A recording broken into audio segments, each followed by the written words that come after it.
भी अगर हमारे इस जन कारवां से जुड़ना चाहते हैं तो आपको केवल इतना करना है, आपको #जन कारवां टाइप करना है और आप हमें ट्वीट कर सकते हैं। आपकी अगर कोई समस्या है, आपका अगर कोई व्यू है, अगर आप कोई सुझाव देना चाहते हैं तो आप निश्चित तौर पर आप हमें हमारे साथ में इस मुहिम में कभी भी किसी भी वक्त जुड़ सकते हैं। ढेर सारे ट्वीट्स हमको भी लगातार मिल रहे हैं और उन तमाम लोगों का हम धन्यवाद भी अदा करते हैं। अब तक हम जितने भी पड़ावों पर गए, हर पड़ाव में जनता ने कहा है कि ये मुहिम वाकई में बहुत पहले शुरू हो जानी चाहिए थी और लोगों ने इस मंच पर आकर खुलकर अपनी बात की, क्योंकि यहां कोई पार्टी किसी दल की तरफ से कार्यक्रम नहीं है, बल्कि जनता जो चाहती है उसी के मुद्दे होते हैं। तो विदिशा के मुद्दे क्या है, विदिशा की जनता क्या चाहती है, उनके मुंह से भी सुनेंगे, लेकिन यहां के प्रमुख मुद्दे जो हमारे कैमरे की नजर में आए, देखिए जरा।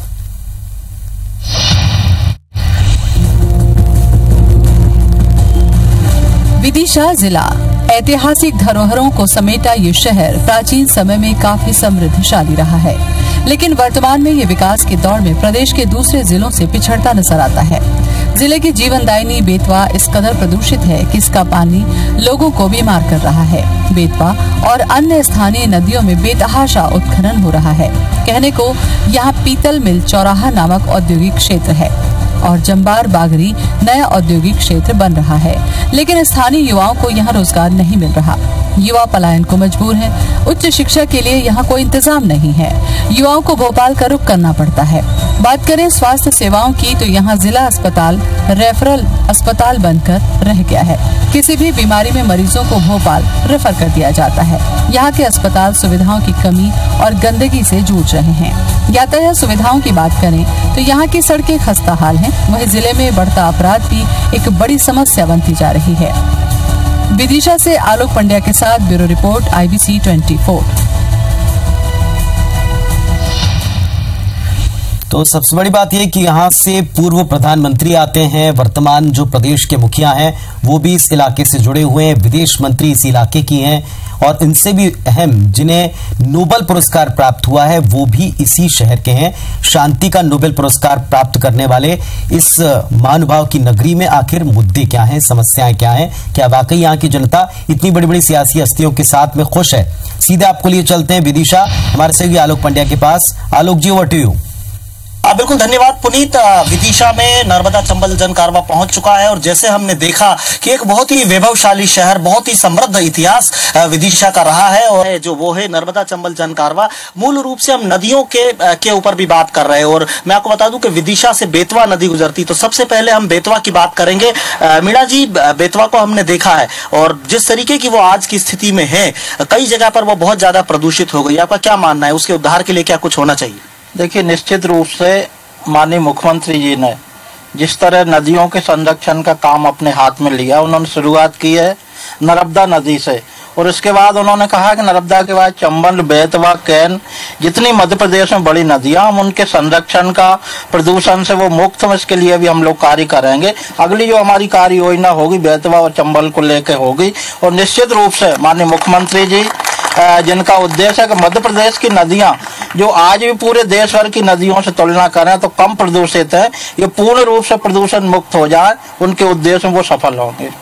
बिल्कुल। हमारा प्रताप भानु शर्मा जी जो कि बहुत ही सीनियर लीडर हैं और लंबे समय से विदिशा की चिंता करते हैं। प्रताप जी, आपको लगता है कि जो बात कह रहे हैं और खास करके बेतवा की जो आज स्थिति है, जो कहते हैं कि कलयुग में पुण्य देने के लिए बेतवा ही नदी है, तो आज की स्थिति में आप मानते हैं कि वो नदी उस लायक रह गई है?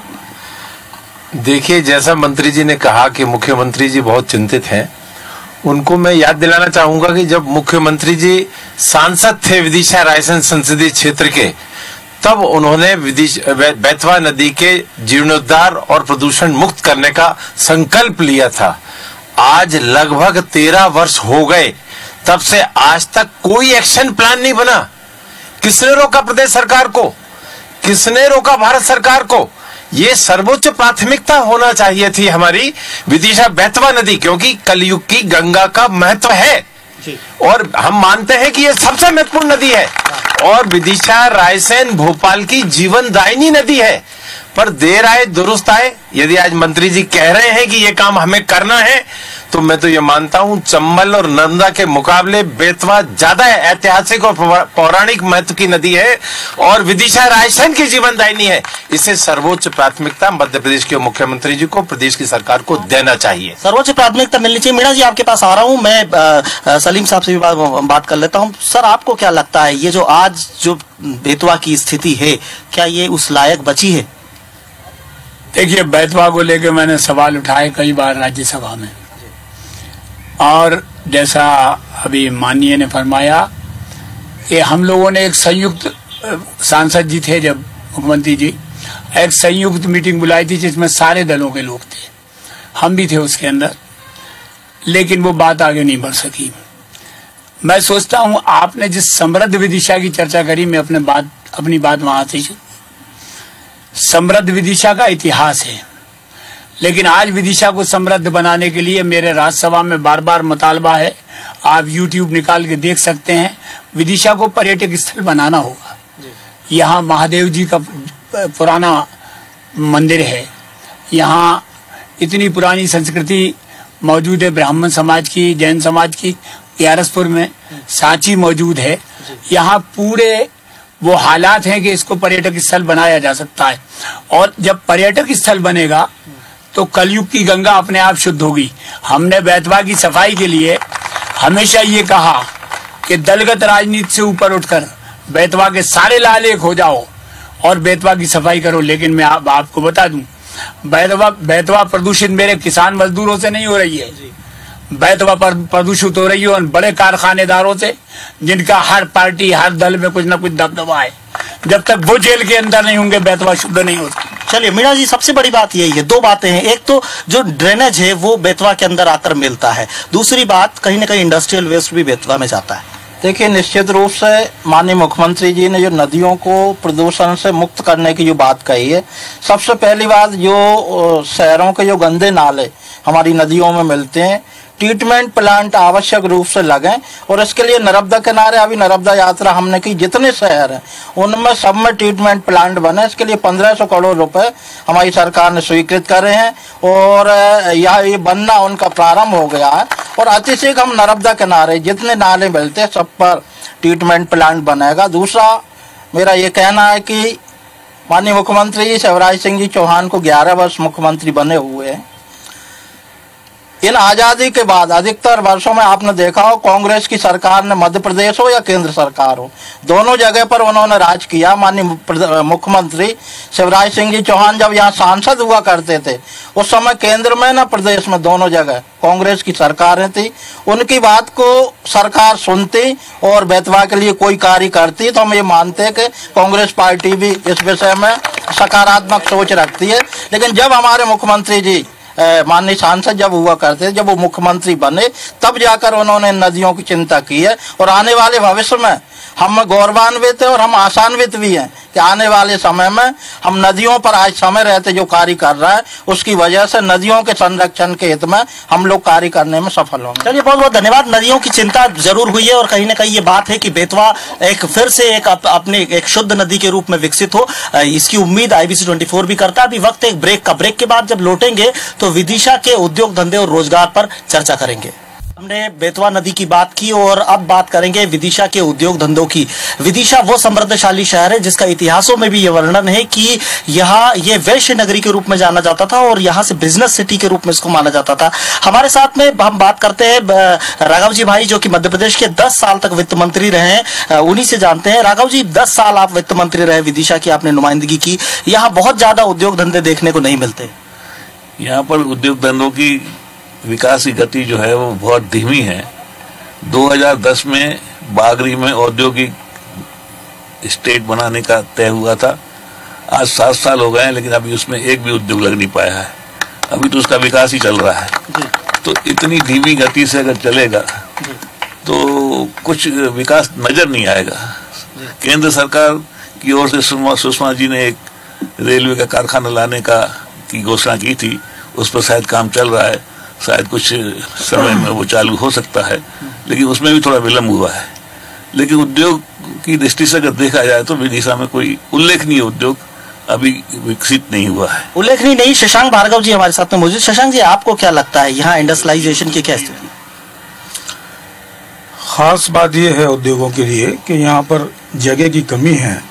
पुराना जो औद्योगिक संस्थान था उसमें अब जगह बची नहीं है, और नया औद्योगिक संस्थान जैसा राघव जी भाई ने बताया कि 2010 में हम लोग लेके आए थे, वहाँ पर जमीन के रेट सरकार ने इतने ज़्यादा कर दिए हैं कि कोई भी उद्योग, नया उद्योगपति यहाँ पर उद्योग लगाने के लिए, भाई जी ने कहा कि रेल कारखाना यूपीए की सरकार में 2010 में आया था।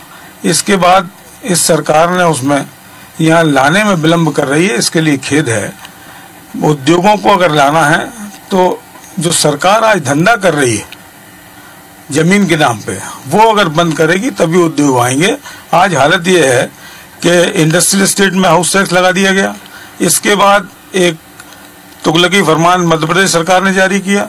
उन्होंने कहा कि 1 रुपए पर स्क्वायर फीट हम रखरखाव का खर्च आपसे लेंगे।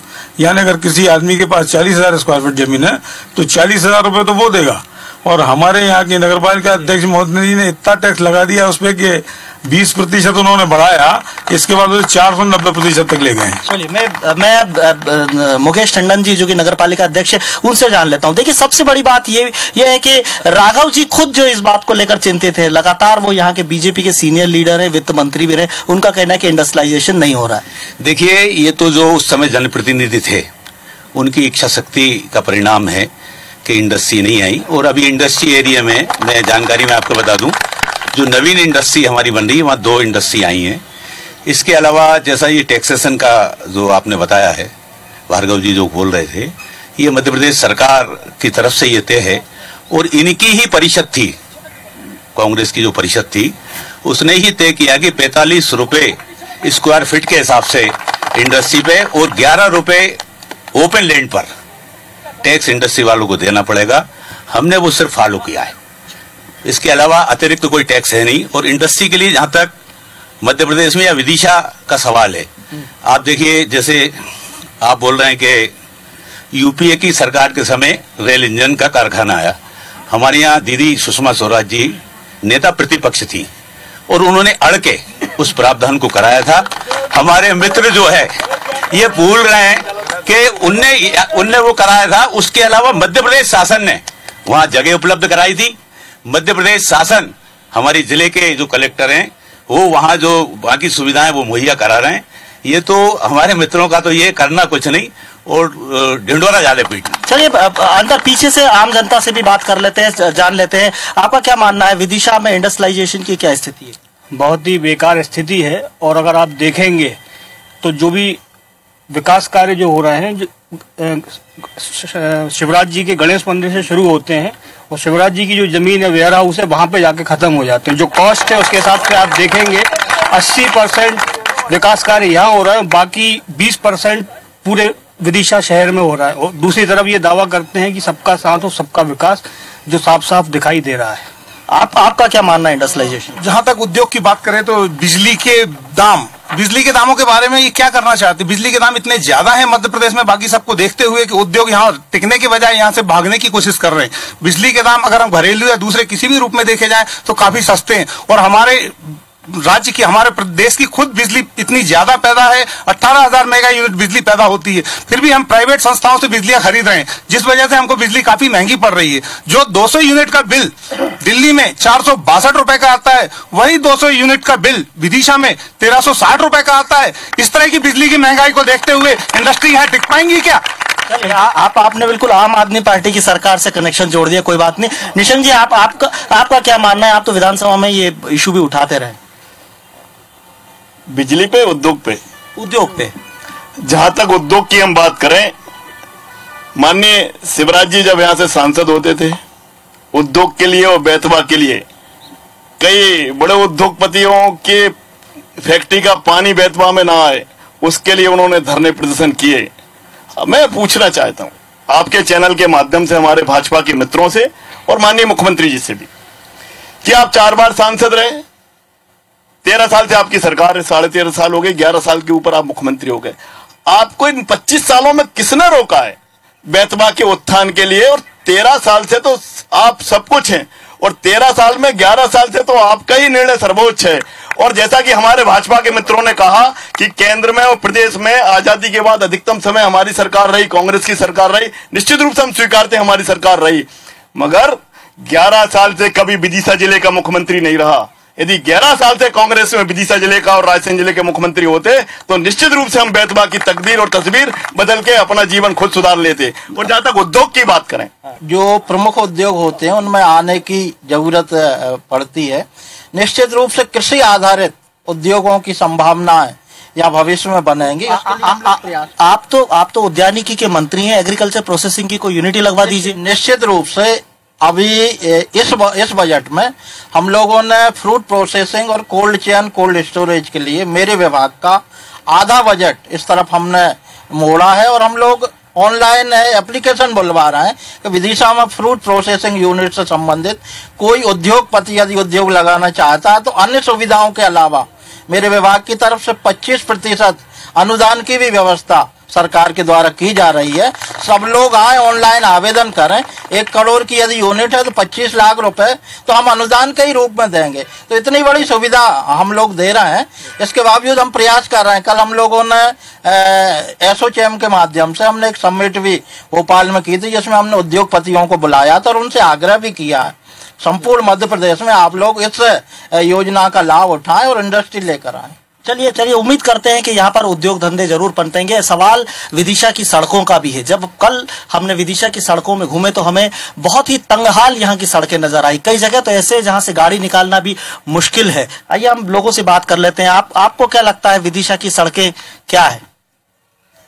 विदिशा की सड़कों पर काम तो हो रहा है लेकिन वो पर्याप्त नहीं है। उससे भी ज्यादा सबसे बड़ी बात यह है कि गुणवत्तापूर्ण कार्य होना चाहिए। इसका एक उदाहरण, अगर अहमदपुर रोड पर जाते हैं तो वहां पर एफसीआई के गोदाम जैसे ही समाप्त होते हैं तो वहां पर एक पुलिया बनती है जो कि आरकेएम स्कूल को जाती है। 2 बार वो टूट चुकी है, अभी नई बनी है, मतलब उसको जो है 1-2 महीने हुए हैं। एक बार टूट गई तो उसमें अंदर घुस गया। इतनी वो मतलब यह है कि इमरजेंसी कभी भी पैदा हो सकती है। आपका क्या मानना है सड़कों को लेकर? सड़कों को लेकर थोड़ा सा व्यापक दृष्टिकोण से काम होना आवश्यक है। चौराहों का चौड़ीकरण तो शुरू हुआ है पर उसमें कभी कभी लगता है कि टेक्निकल कहीं फॉल्ट भी है। मूल से जो अभी नीमताल का चौराहा है उसमें टर्निंग कहाँ से होगी, बड़ा एक बरमूडा का रहस्य जैसा बन जाता है कि कहाँ जाएंगे, किधर से मुड़ेंगे। तो कहीं लगता है कि आर्किटेक्ट से भी कोई गलती हुई है। उसी तरह से मुख्य मार्ग जो है, मुख्य मार्ग में तो आप जैसा आपने कहा, आपकी बात से बिल्कुल सहमत है कि निकलना ही वहाँ मुश्किल है। एक तो सड़कें सक्रिय हैं, दुकानदारों का अतिक्रमण है, ऊपर से गाय भैंस एक धार्मिक मुद्दा बन जाता है। अपन कई बार बात करो भाई इनको कुछ सख्ती करो तो बोले साहब ऐसा ना हो कोई धार्मिक लोग नाराज हो जाएं। तो ये सब चीजों से एक बार निपटना पड़ेगा। जी, हम यहाँ आपसे बात कर लेते हैं। मैडम, आपका क्या मानना है? सड़कें यहाँ की, खास करके आवारा पशु सड़कों पे आपने बहुत देखे होंगे। विदिशा की खासियत है, अगर आपको रोटी डालना है गाय को तो कहीं मत जाइए, विदिशा की सड़क पे पहुंच जाइए। जहाँ तक मेरा सवाल है, मैं ये बता दूं कि एक विकासशील शहर है ये। यहाँ पर पाइपलाइन बिछ रही है। पीने के पानी की जो शहर में समस्या थी उसके लिए बहुत जरूरी था कि एक बड़ा प्रोजेक्ट बने पाइपलाइन का, वो बन रहा है। और उसी के लिए यहाँ पे थोड़ी बहुत मुसीबतें हैं कि रोड खुदी हुई है। उसके बाद एक सीवेज प्लांट पूरा बन रहा है, उसमें भी पाइपलाइन बिछेगी। और ये पूरा विकास विकसित होने के लिए ही है कार्य। तो जब ये पाइपलाइन बिछेगी उसके बाद ही सारी रोड्स बनेंगी और ये जरूर बनेंगी। हमारे अध्यक्ष जी का ये वादा है यहाँ पे। आपका क्या मानना है रोड्स को लेकर? रोड्स को लेकर बहुत अतिक्रमण है। जैसे मार्केट में निकल जाते हैं तो बाइक पैदल नहीं चल पाती, इतना आधी दुकान बाहर रख लेते हैं यहाँ के जो भी व्यापारी हैं। तो बहुत अतिक्रमण है और रोड भी बहुत सकड़ी हुई है, खुद ही पड़ी हुई है। सब विकास के नाम पे कुछ नहीं है विदिशा में। चलिए मैं इसका जल्दी से नगर पालिका अध्यक्ष मुकेश टंडन जी से जवाब ले लेता हूं, उसके बाद ब्रेक पर जाएंगे। लेकिन मुकेश जी इसका जवाब आप दे दीजिए जल्दी से, क्योंकि सड़कों की स्थिति बहुत अच्छी नहीं है, एनक्रोचमेंट है और दूसरा आवारा पशु बहुत ज्यादा है। देखिए, जहां तक पुराने बाजार का सवाल है, हमारे यहाँ सारे व्यापारी जितने भी हैं सब वहीं व्यवसाय करते हैं। पुराना प्राचीन शहर है, उसके कारण थोड़ी असुविधा हो सकती है, मगर एकदम निकलना बिल्कुल मुश्किल है, ऐसा है नहीं बिल्कुल। और किसी भी शहर में अगर आप चौक बाजार में जाएंगे तो वहां भी निकलना मुश्किल है। ये संपन्नता की निशानी है और हमारे व्यापारी बंधु व्यवस्थित व्यापार कर सकें। और ये हमारे जो बाकी जो मित्र हैं हमारे कांग्रेस के, वो तो ये चाहते हैं कि आप पूरा ये साफ करो और इनको कहने का मौका मिल जाए, मगर हम बिल्कुल साफ करने वाले नहीं है। मुन्ना भैया हमारे बैठे हुए हैं, हम बातचीत करके ही इसका निकालने वाले हैं और विदिशा शहर एक समृद्धशाली और एक सर्व सुविधा युक्त शहर बने, इसके लिए माननीय मुख्यमंत्री जी ने सब कुछ विदिशा में दिया। बड़ी विचित्र सा तर्क दिया है नगर पालिका अध्यक्ष जी ने कि ये संपन्नता की निशानी है। चलिए कोई बात नहीं, अभी वक्त है एक ब्रेक का, ब्रेक के बाद लौटेंगे तो विदिशा के दूसरे मुद्दों पर बहस करेंगे। विदिशा के मुद्दों पर हम चर्चा कर रहे हैं, हमारे साथ में स्थानीय संवाददाता मनोज पांडे मौजूद है। मनोज जी, खास करके बात करेंगे विदिशा की हेल्थ फैसिलिटी की, कैसे देखते हैं आप?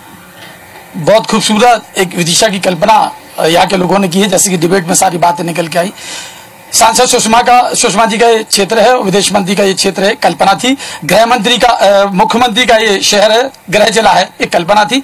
जहां तक हेल्थ के मामले में कहें तो बदहाल है अस्पताल, खुद अस्पताल बीमार पड़ा है और ये मन में कल्पना, चूंकि पत्रकार के नजरिए से मैं अगर बात करूं तो निश्चित बात है बदहाल स्थितियां हैं। 700 बिस्तर का मेडिकल की कल्पना है, धरातल पे बहुत जल्दी आने वाला है, ये भी तय है। मगर फिलहाल अगर देखा जाए तो विशेषज्ञ डॉक्टर की जिस शहर में कमी हो, वो ऐसा स्वस्थ विदिशा की कल्पना हम कैसे कर सकते हैं? चलिए मैं बाकी बात कर लेता हूँ। मेहताब सिंह जी हमारे साथ मौजूद है। मेहताब जी, हॉस्पिटल यहाँ का कैसे देखते हैं आप? क्योंकि मैं भी डॉक्टर हूँ जी, और मैं समझता हूँ कि इससे बदतर हॉस्पिटल डिस्ट्रिक्ट लेवल का, चाहे वो बिल्डिंग हो, चाहे डॉक्टर हो, चाहे इलाज हो, यहाँ इलाज तो होते ही नहीं। जैसे फ्रैक्चर हुआ उन्होंने भोपाल में रेफर कर दिया।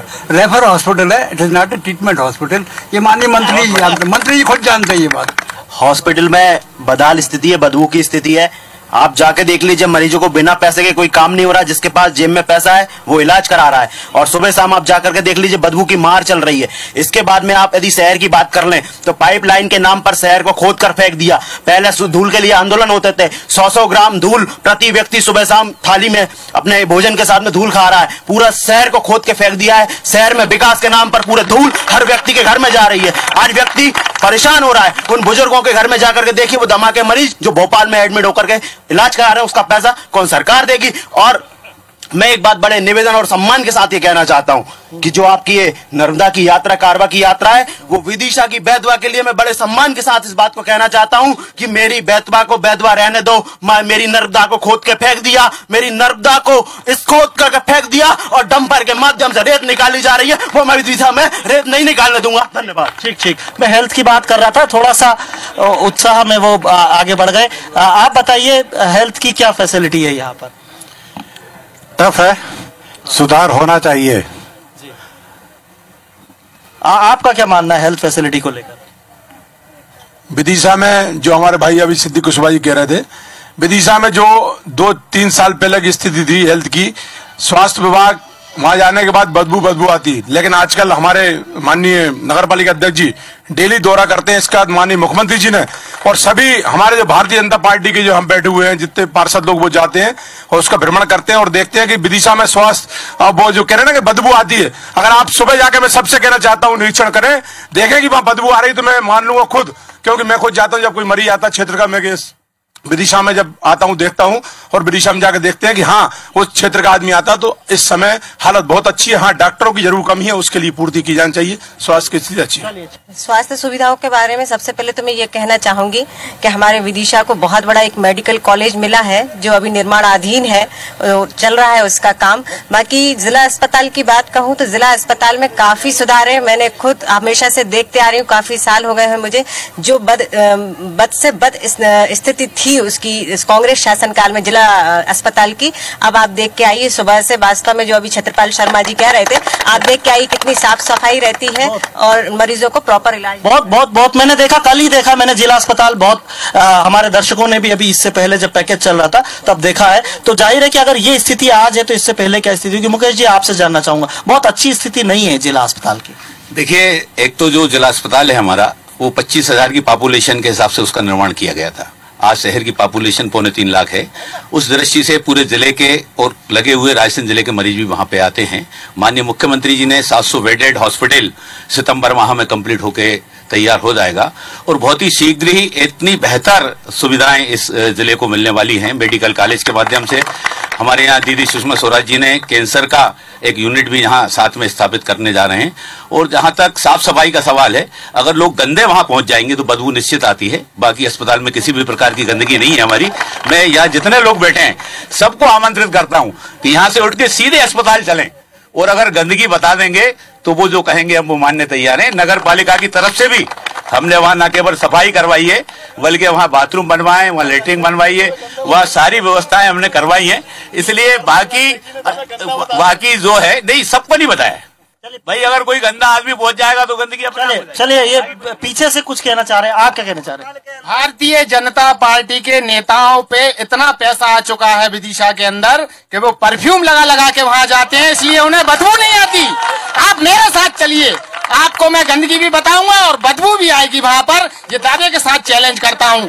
यहाँ के अस्पताल की ये हालत है कि डॉक्टर मिलने से नहीं मिलते, प्राइवेट नर्सिंग होम चला रहे हैं और विदिशा के नेता हाथ पे हाथ रखे बैठे हुए हैं। यहाँ कांग्रेस के कुछ छोटे से छोटे नेता, वो सामने खड़े हमारे रवि साहू जी, बहुत छोटे नेता हैं, उन्होंने भी आंदोलन किया, इसके बावजूद भी नर्सिंग होमों पर ये रोक नहीं लगा पा रहे हैं।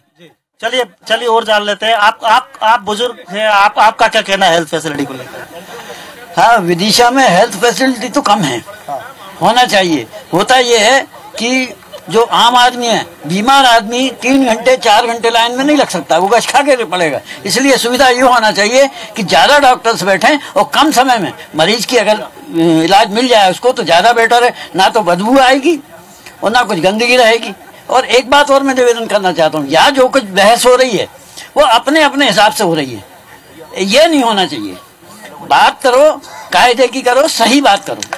ये बात नहीं होना चाहिए कि साहब हम अपनी पार्टी की बात करेंगे, हम अपनी पार्टी की बात करेंगे। हम तो उन आदमियों की बात मानते हैं जो बिल्कुल निष्पक्ष होकर बात करते हैं। तो विदिशा में well begun is out done, ये हो रहा है। चलिए हेल्थ पर बात हो गई और ये बात जरूर है कि जिला अस्पताल यहाँ का ठीक नहीं है, मेडिकल कॉलेज जो है वो बनने वाला है। लेकिन एक बहुत महत्वपूर्ण विषय है, वो है शिक्षा। एजुकेशन की स्थिति भी यहाँ की बहुत अच्छी नहीं है, क्योंकि यहाँ पर हायर एजुकेशन को लेकर, तो आइए पहले इधर से सवाल पूछ लेते हैं कि क्या एजुकेशन की स्थिति है। पहले तो आपकी हेल्थ की एक बात मैं कहना चाहूंगा कि जो साहब लोगों ने कहा कि 700 बेडेड अस्पताल बन रहा है, उसमें एमसीए की परमिशन आज तक नहीं ली गई है। साइट गलत है। इस कारखाने के पीछे हॉस्पिटल बना रही है सरकार, जिसे कभी परमिशन नहीं मिलेगी। या तो ये कारखाना हटाना पड़ेगा या हॉस्पिटल हटाना पड़ेगा, इसलिए वो सपना इनका सपना रह जाएगा। विदिशा में जिस तरह से हम मानते हैं कि माननीय मुख्यमंत्री शिवराज सिंह चौहान का ये गृह जिला है, देश की नेता प्रतिपक्ष और विदेश मंत्री यहाँ से रही हैं माननीय सुषमा स्वराज जी, अभी वर्तमान में विदेश मंत्री हैं, लेकिन विदिशा का जो विकास होना चाहिए था वो विकास नहीं हुआ है। आज शिक्षा के लिए बच्चों को, हमारे को छोटे छोटे बच्चों को इंदौर, कोटा और भोपाल जाने को मजबूर होना पड़ रहा है, क्योंकि यहाँ ना तो उतनी अच्छी इंस्टीट्यूट है जहाँ हमारे बच्चे कोचिंग अटेंड कर सकें, और ना ही ऐसे कोई अच्छे बड़े कॉलेज है जिसके माध्यम से हमारे बच्चों को हम ये मान लें कि अच्छी शिक्षा यहाँ प्राप्त हो पाएगी। चलिए राज्यसभा सदस्य मुनव्वर सलीम जी से पूछ लेते हैं। देखिए, उद्योग तो स्थापित हुए, लेकिन यहाँ आडवाणी जी का एक बड़ा प्लांट लगाया। जब वो प्लांट लग गया तो किसानों के सारे वेयर हाउस में भूसा भर गया, किसान बेकार हो गया। इंडस्ट्रियलाइजेशन का जो तरीका है वो इतना सेंट्रलाइजेशन के साथ है, ये पूरे देश का कर्म है कि उससे किसान मजदूर भूख की तरफ जा रहा है। कृषि प्रधान जिला है, यहाँ किसान सिसक रहा है, पानी नहीं है उसके पास, खाद के दिनों में खाद के लिए परेशान है। आपका क्या कहना है, खास करके जैसे इंडस्ट्रियलाइजेशन की बात की और उसको हम अगर रोजगार और पलायन से जोड़ ले तो? जहाँ हिंदुस्तान के अंदर 3000, 4000, 2000 रुपए में डायलिसिस होता है, हम व्यापारी उसको 400 रुपए में करते हैं। जिसके पास पैसा ना हो उसको हम फ्री भी करते हैं। ये पूरी व्यवस्था हम नेताओं से, शहर से भीख मांग के करते हैं। जो काम सरकार को करना था वो काम हम कर रहे हैं।